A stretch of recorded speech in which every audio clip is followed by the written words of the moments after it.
Hey, healthcare leader, do you want to know how a boring, mundane, and even contentious issue over which fights break out, like quality, is a cornerstone of physician engagement? Did you ever know that?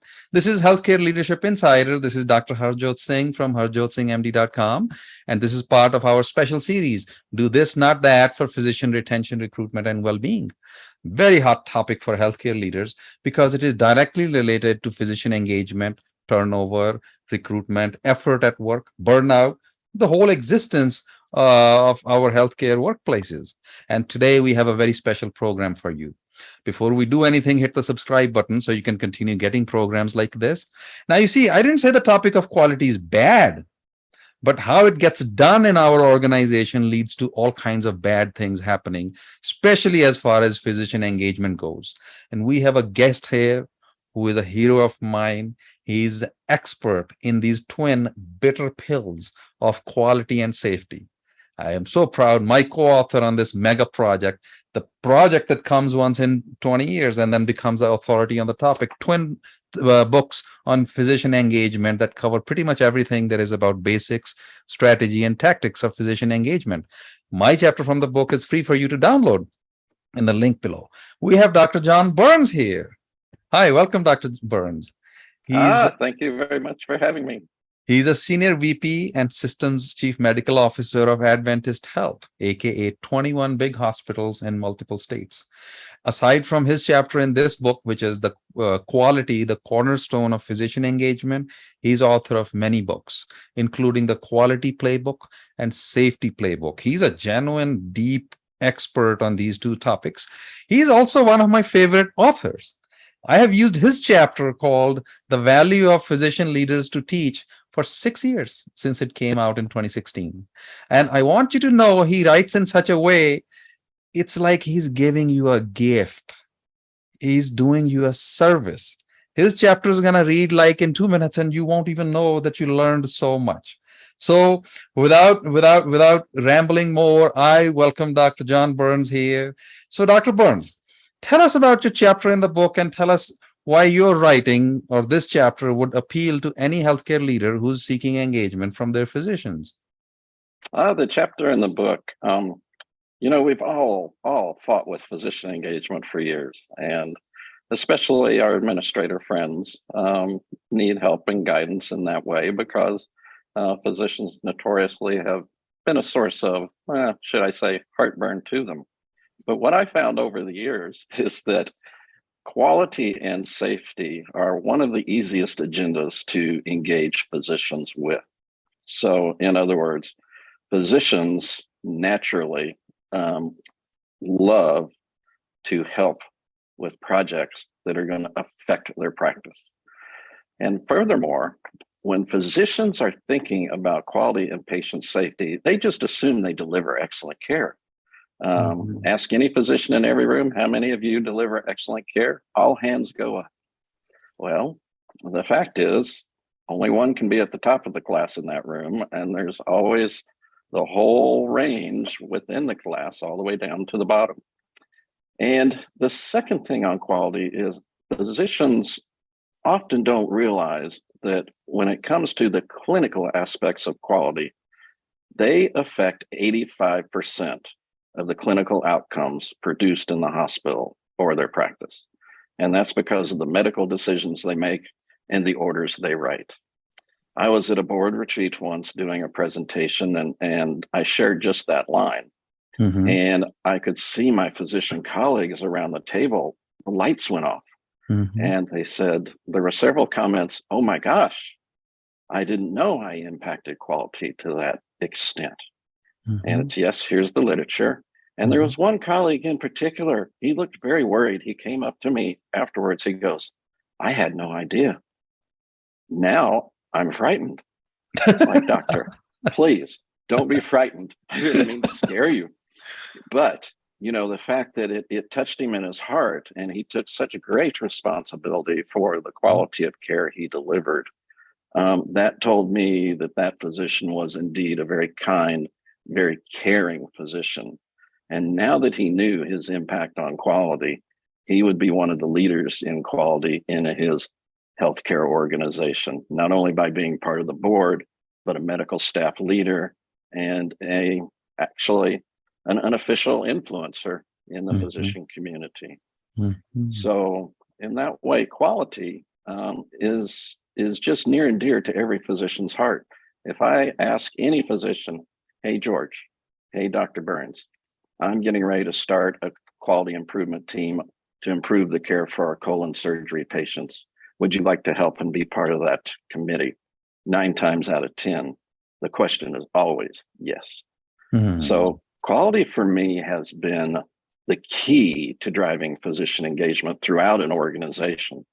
Because by the time I have 30 QI teams up and running, I've got every leader of every specialty involved, including primary care, and they are driving that engagement down through their individual departments. So something as simple as a quality department, just 30 projects, you can actually get system-wide engagement of every physician in the organization. And for me, after spending years and years and years of trying to simplify the approach to driving excellence in quality, this is probably one of the keys. And you need physician leadership. They have to be engaged around this.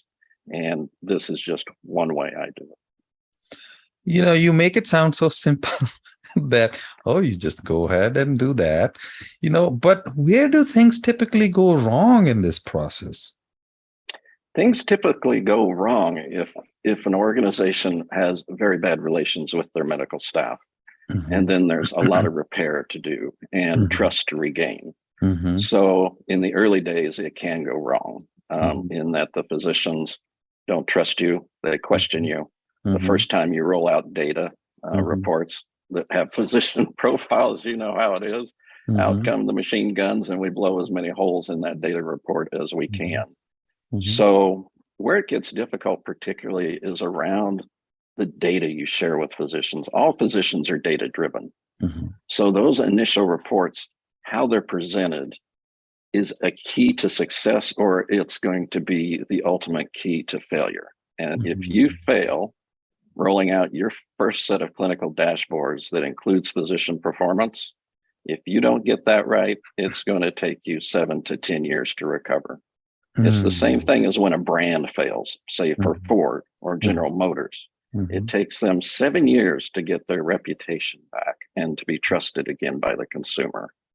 So I've always drawn that analogy with the quality work. The dangerous piece is data. It has to be used only for education and improvement, never for judgment, never for bad apple chasing. It's just used to inform and drive our improvement to ultimate perfection and zero harm in our care. I think that's a very, very important point because not everyone is where you are. So I think what you just said, where things can go wrong, I would like you to share like an example or a story of that, because many people are where you said things are, or things maybe are okay between a physician leader and physicians or a medical director or CMO, but people who are not physicians, things are not good most of the places. Even though people are polite, it's not like people are, picking out physical fights out there. But when it gets down to putting down a process or making a change in the system, even with quality and safety, there are so many difficulties that happen. So I would like you to talk more about this, because people are there. Most people who are listening are over there, not on this end where you are. Oh, I understand. And so let's talk about how you roll out a new process on the front line. Okay. You have to have several, I call them design rules for anything that you roll out related to change. First and foremost, it has to make the job of the nurses and caregivers on the front line easier, not more difficult. It has to result in less documentation, not more documentation. It has to result in less time in front of the computer instead of more time in front of the computer. So ever since my days in Albuquerque at one of the delivery systems there, Mhm. We had a design rule in our shop, and it was no disease management program, no improvement program can go out of the shop unless it makes every caregiver's job easier that touches this process. Mhm. And that's, I believe, why lean and Toyota improvement methodologies have become so popular. When I Mhm. was at another organization, we were peeling apart the medication administration process. It was driving everyone, as you said, on the front lines, absolutely bonkers. Mhm. My lead engineer documented it took 125 steps from the time an order was written, this was before physician order entry, until Mhm. the patient actually received the medication. Mhm. 125 steps. The Mhm. design team got it down to 25, and they Mhm. were further trying to refine it and remove more steps, because you see every step is always a chance for error. And the fewer steps, the more error proof your process is. So everything you roll out in an improvement program has to make everybody's job easier. And when you're dealing with physicians and physicians engagement, it absolutely has to, one, deliver an easier work environment, and two, has to drive improvement in their clinical outcomes. I think Hope you that made sense. you just gave a list. You just gave a very practical list. It should lead more of this, less of that. That Mhm. is like 6 to 18 months process. Anyone who's listening this, watching this, they can take down those points and say, okay, we're going to work on this. And how it will resonate with people on the front lines when they hear, well, this will lead to this. And And it's one of the promises I make to the front lines. Please, I need your help on this team. If you do, my promise to you is the processes we roll out will make your job easier and will improve care. If they don't, we'll redesign them until they do. And that builds incredible trust with not only the front line, but the medical directors and the physician leaders in the organization, as you're starting to build a program that is really dependent on them being key drivers of Mhm. the improvement and the team. That's a very bold thing to say, by the way. I lead teams and I know how hard it is to promise that kind of a thing and then Mhm. also deliver on that. That's a very, very serious thing to promise. Otherwise, it's going to end up making people more cynical. Uh, Absolutely.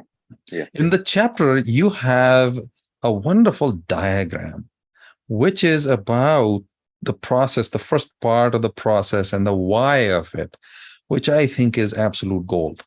I would like you to speak to that diagram a little bit more. Let me show you what I'm talking about. That one. Ah, yes.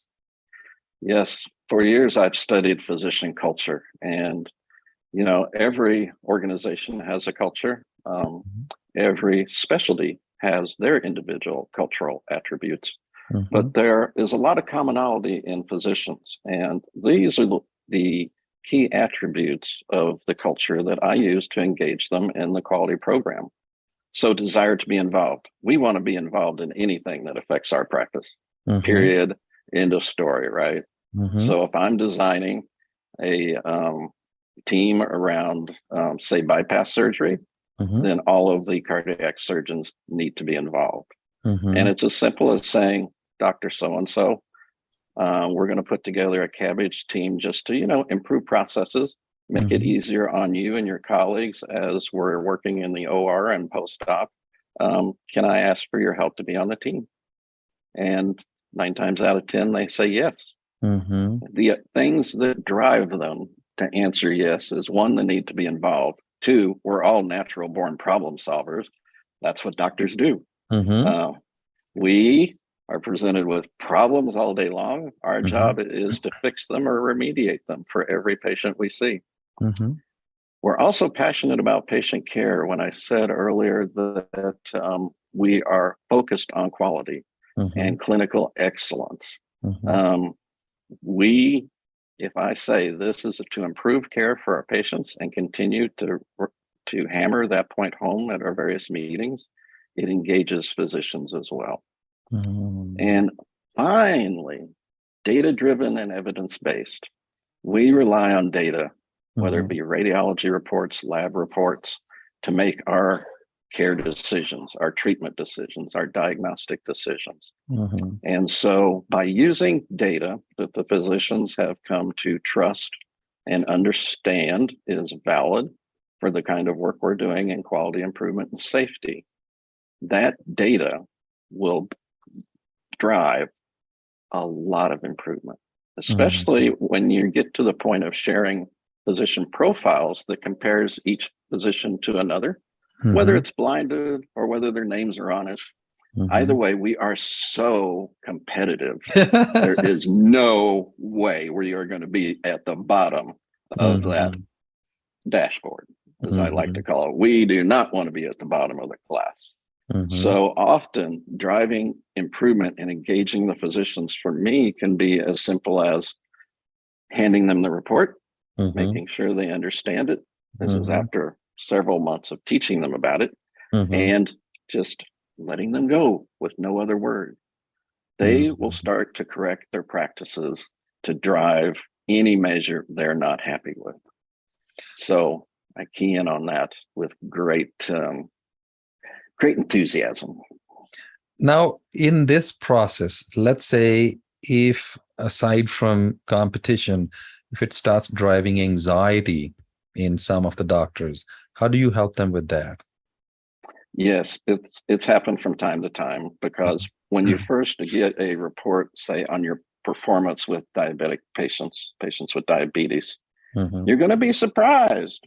You know, everyone on the list is not as good as they thought. Mhm. So that's going to create a bit of anxiety, a bit of worry, Mhm. and it will create a bit of trust issue with the data. So I take care of the data issue trust. But then I say to them, doctor, you could not have managed this population before because you didn't have this kind of insight. You did not have this data. So don't be too hard on yourself.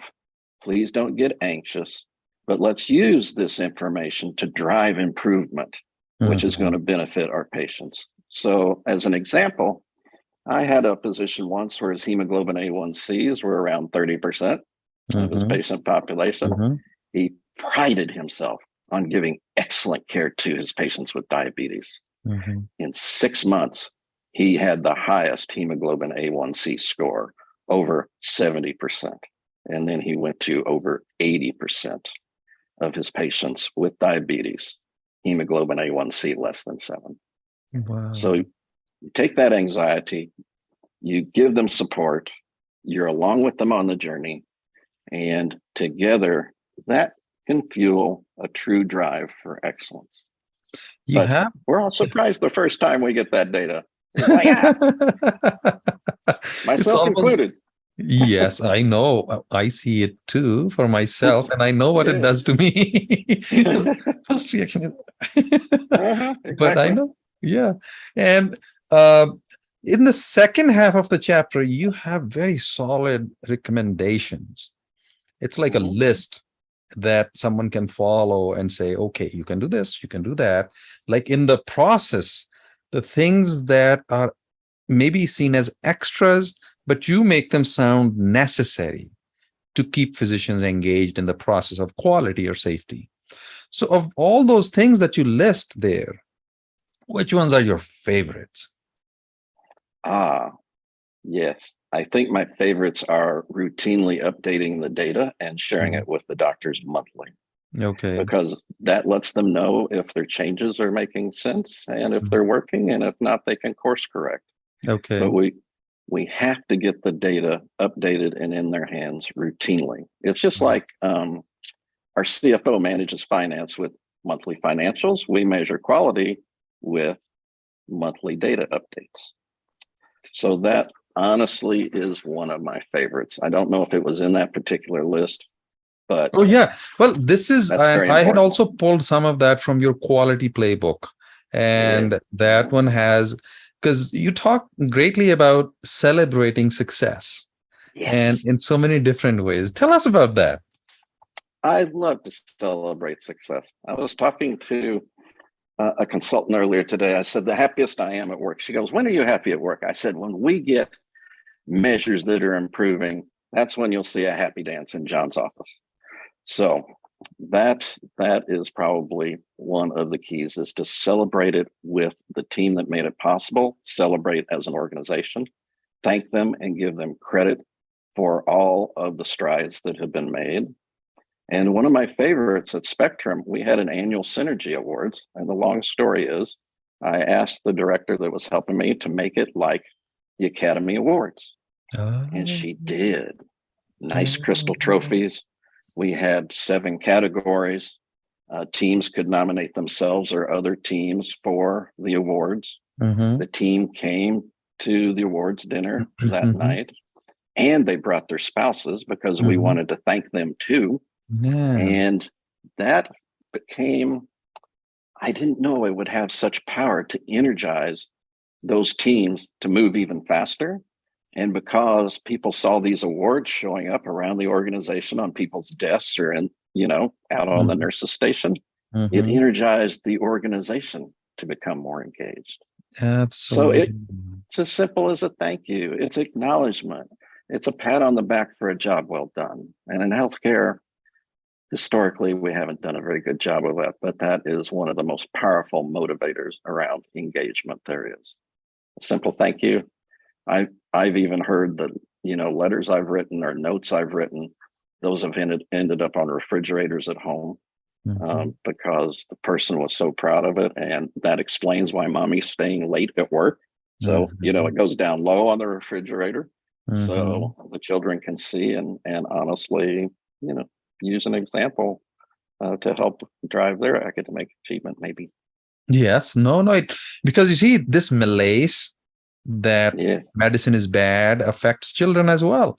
Because then doctors start telling their children, don't be a doctor, because they are in pain and they don't get recognized, they don't get celebrated, and there's nobody who says thank you to them. And that's really a terrible place to be. Why would they want their children to go through that kind of a pain? In fact, thinking of children, let me ask you, to a young doctor, we can think of people in the first, like medical student, resident, or first 5 years of career. What advice would you give? All advice is good. We talk about leadership here, so work is fair game. But if you have any advice on being a better doctor, better person, human, parent, spouse, friend, tell us about that. I think for our young doctors, it is do not lose your calling and the reason you went into medicine, which was to help patients. Medicine's a hard profession at times, and sometimes we lose that perspective. So always keep that at the center of your thought. Always keep it in your heart. And I know we all do the best we can with each and every patient, but don't lose that. The other thing I would suggest to them is, as new physicians, they come in with a fresh perspective. Tell us how they would like to see things improved. And if they have an opportunity, join an improvement team to be part of those who are trying to transform healthcare today. I think that would make their jobs more fulfilling as they help drive improvement. I always see such pride, when physicians are part of that in themselves. The other thing I'd offer to young physicians is please keep a work-life balance. I'm guilty of not doing that. Most everyone in my generation is guilty of not doing that. I see in my daughters and their friends, they are much better at doing that.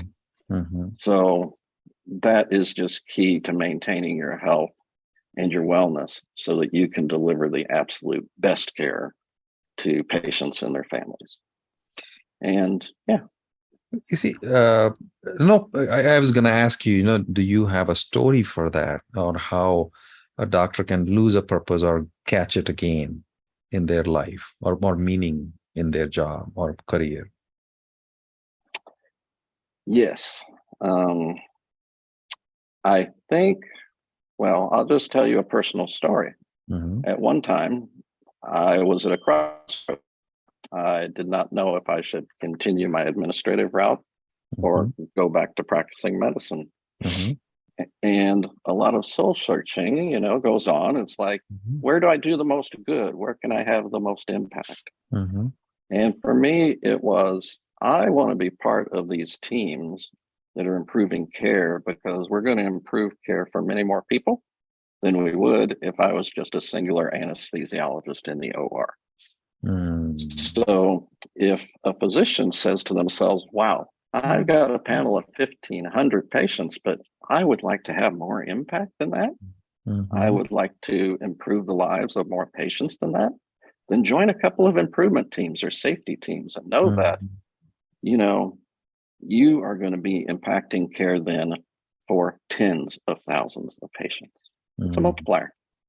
Yes. So knowing that in the back of your mind, it gave me a sense of purpose. It can give new physicians a sense of purpose. Wow, it's not just about my panel.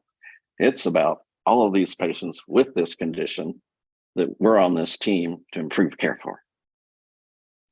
In fact, your chapter, The Value of Physician Leaders, you describe this as like the very first step. Any physician Mhm. can start tasting physician leadership that way and also see the impact, good impact that leaders make in the lives of patients and doctors both in healthcare. You mentioned something, which is that doctors should take better care of themselves. Yes. But people of your generation are very quick to blame the younger ones also for doing the very same thing, Yeah. calling them lazy, calling them they don't have work ethic, they don't, value work as much as they did. So what gives?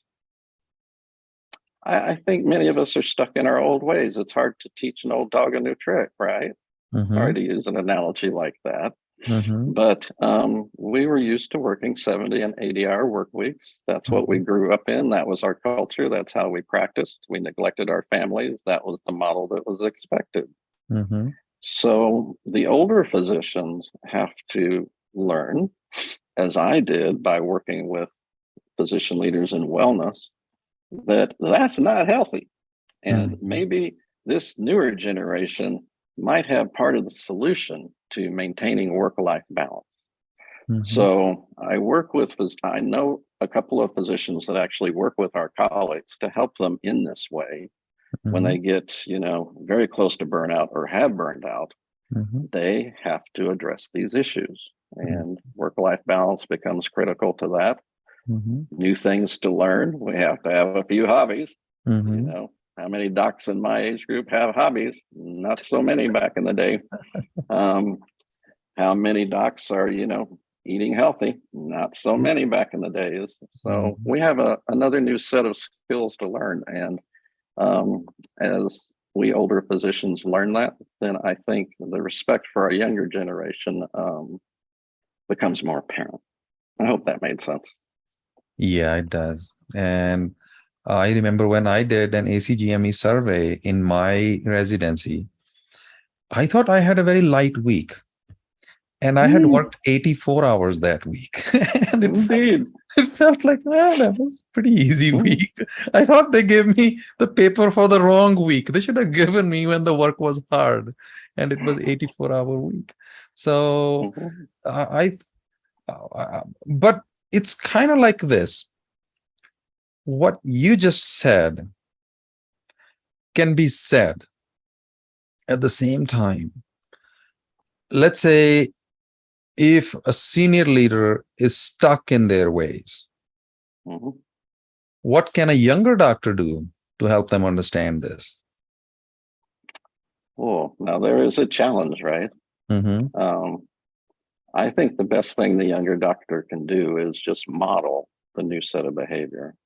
And if they already have a relationship with the senior leader, Mm-hmm. um, for instance, take them to some of the well-being events that many of our employers are putting in place. Mm-hmm. So, as an example, the organization I was in, we used blue zone Mm-hmm. teachings, Mm-hmm. and so um, I'd say many of the older generation went kicking and screaming to the classes, but they were probably the best thing we ever did for ourselves. So Mm-hmm. if the younger generation can role model and can, invite one of their senior colleagues to a training in wellness or Mhm. healthy living or work-life balance, whatever is being offered by the organization, that would be great. The singular thing a younger colleague can do is develop a wellness or well-being committee and have that start to introduce the programs to the physicians as a whole. And then as more and more physicians understand and start to shift their practices, Mhm. we all watch each other, Mhm. Mhm. perhaps it will start to spread by word of mouth and by example. Mhm. So we need a young and energetic, rising physician to start a well-being committee inside of our medical staff structure. If we No. did that, fabulous. Now, before you go, one last question about this very thing, which is how can that person get funding for that committee? Well, that is a direct conversation with the chief medical officer and the Mm-hmm. chief nursing officer.